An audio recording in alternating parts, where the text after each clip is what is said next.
Today, we explore the dramatic story of Sodom and Gomorrah, found in Genesis 18 to 19. These two cities were known for their wickedness and sin. God decided to destroy them, but first revealed his plan to Abraham. Concerned for his nephew Lot, who lived in Sodom, Abraham pleaded with God to spare the cities if even 10 righteous people could be found. However, the cities were too corrupt.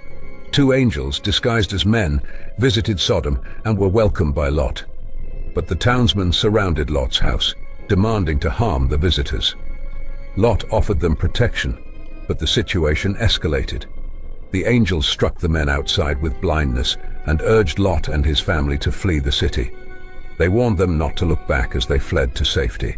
As soon as Lot and his family were safe, God rained down fire and brimstone on Sodom and Gomorrah, completely destroying them. Lot's wife, disobeying the angels' warning, looked back and was turned into a pillar of salt. This story serves as a stark reminder of the consequences of sin and the importance of obedience to God.